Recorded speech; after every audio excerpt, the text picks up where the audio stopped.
Howdy, everybody. Thanks for stopping by. I got a.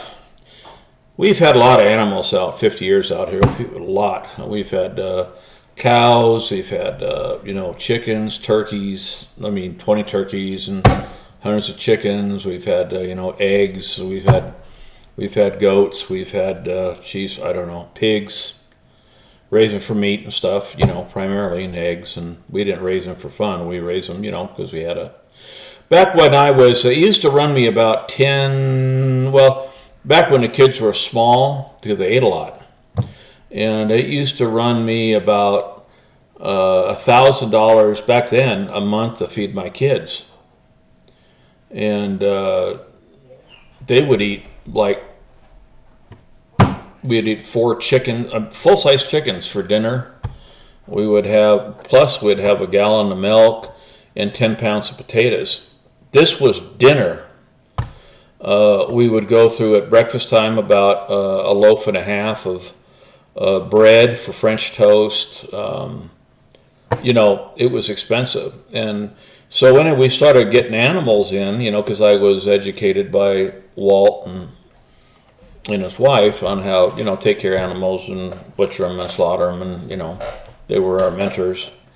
And so we ended up getting a lot of animals for that, for food and and things like that. So we were really good on being taught what to do. So anyway, but we decided she had a lot of goats, and goats are we got to know them after a while. They're really friendly when you raise them from a baby, human, but they're great animals. They're like dogs. They follow you anywhere, do anything for walks. They even heard of them. And so it was something that we really wanted to do, and you milked them. We knew how to milk them, and you got quite a bit of a good milker. I think could give us about half a gallon a day each. And so anyway, we went out and went to we got on in the paper. They had a gal, but not too far from us, that had a goats for sale. So we decided we'll get a little mini herd, get started. So we had a lot of property to put them on and stuff. And so we went out and pick them out. And she had this one, we bought, I think, 4, 5, 6 of them. They're big goats, You want thin. And they were hand raised. And it was kind of funny because they got this one goat, took one look at me, and fell in love with me. And she was a big goat. She was what they call a La Mancha goat. And La Manchas don't have ears, like goat has the ears. They have little ear nubs. They look funny. It's like you just cut their ears off. But they got little nubs. And this thing fell in love. They ran over to me, and just see me, and jumped on the fence and face of my, I don't know. So we had to buy it. We called it Rascal. And we bought a bunch of Nubian goats, and we bought a bunch and threw them in the truck and took them home, and we had everything set up for them. And but we ended up, I think in the end, we had about 31 goats.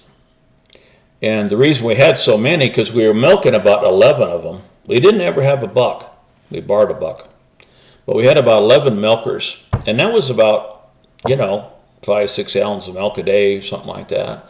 And we used to raise piglets and little baby pigs in the slaughter weight, and we'd slaughter them and stuff, and the kids drank a ton of milk because they were growing up. They just ate a ton of milk.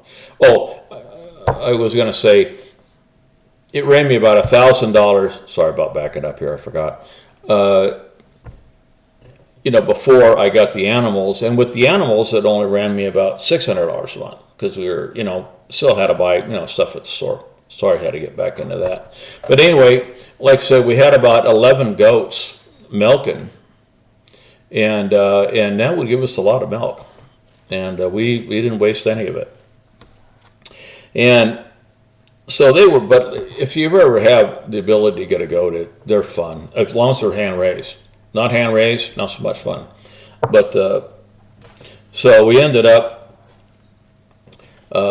delivering them, get pretty good. We had goats for a long time. They were a long time. We had a little barn we built out there for them, and we had this little chicken, little mini chicken. I don't get, what do you call them, little bantams or something? I'm not sure. And he's the old guy, and we perched him out in the garage here in the little barn we had. Not really a barn, but kind of a shed thing.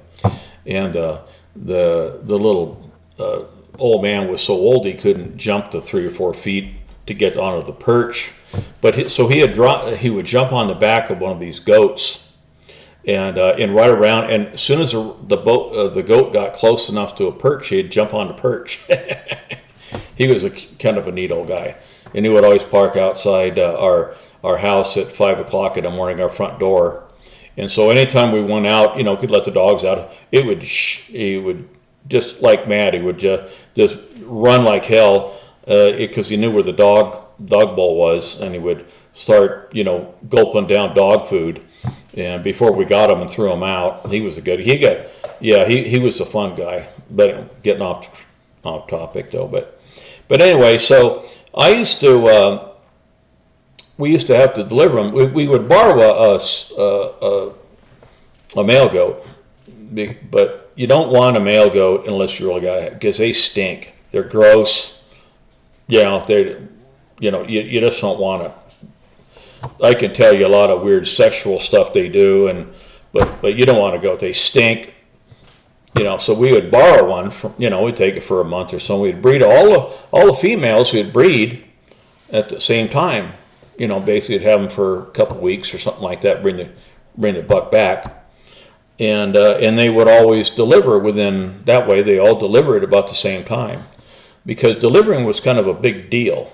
It was like most of the time it's in the wintertime, snow on the ground, freezing cold, and they wouldn't. It was just an inconvenient time, and they would start bawling and everything. And so anyway, to make a long story short, the little barn was really just outside our bedroom window a little ways. So we would hear them. We could tell they would start bawling, and things would start making noise out there. We knew, well, there's one delivering, because we were expecting them to deliver, within 2 weeks. And there's like 30 goats, So we would have to run out there, and the kids would run out there. They were small. We'd run out there, and we'd have to, birth them. And a lot of times we had to do some help the mothers out, and they get stuck in there. And I got pretty good at it. Believe me, being a guy with bigger arms and hands than the wife, I would, you'd know it. You just got to know these things a little bit with time. And I would, like the one I had to cram my arm, did this quite a few times, the backside there. And you could feel for where the head was and the legs, and you'd have to kind of turn them around or get them right side. And they kind of go a suit band style, and you'd have to pull them out. And we did a lot of that. And then when we got them out, it was middle of night, freezing cold all the time. And we'd have to take them in the house, and we'd take the little baby. We were, newborn, they're all wet and everything. We'd take them, wipe them off in the house, get a little hair dryer on them, fluff them up and stuff, and things like that. And then we'd go back, back half hour later, go back out to where the mother was, make sure the afterbirth's out and all that kind of stuff. Then we'd put the baby on the teat, and she'd nurse, and that's what we did. We had to do that sometimes twice a night, mainly once a night. But it was like they had so many goats coming, we'd have to do, almost every night there was somebody coming. And then we would pick out the best ones, and we'd keep those, some for breeders or milkers. Some we would just sell at the auction or to people, for meat or something like that. Others we'd let them grow up to about, I don't know, maybe 4 or 5 months, and then we'd, slaughter those. So we had a good little thing going. But it was a lot of fun, growing with the kids, and they learned, got to see so much things happening. I had one little quick part of this story, which I think is kind of funny. Like I said, the goats are like dogs. They love you, they love you. And so I'd go out. We had a little fenced-in area where they were, and I would go out every day, put in a hard day's work, and I'd come home and get a couple beers, and I'd go out on the, and they had a little mound out in their fenced area, right in the middle where all the goats were. And I would go out, and I'd take my couple beers out there, and I'd take me a wine cooler. Maybe the wine coolers in the bottles with the cap, and I don't what they called them, but they were, and I'd sit on the mound, and all these goats would I'd be on the mound, and all these goats would be sitting around me. They like I was a king honcho or something. And they would all. There's a whole ton of them, and they're chewing their cud, and they're doing this and doing that, and they're just happy to be around me. All of them were. There wasn't a goat in that fence in the fenced area that wasn't right by me.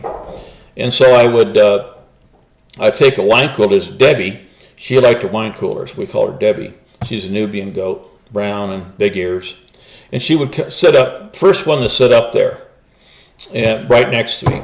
And I'd hold up a little, I got the wine cooler for her because she liked her wine coolers, And I know it's kind of weird, but she would sit there and, goats can't swallow like we can. They have to have their head up like a chicken, maybe.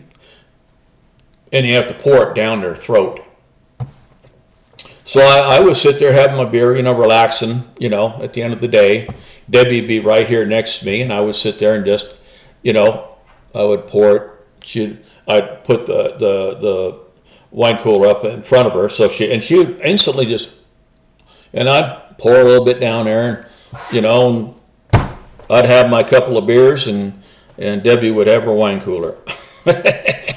So I thought that'd be kind of a fun deal. Thanks, guys. Appreciate it. Bye.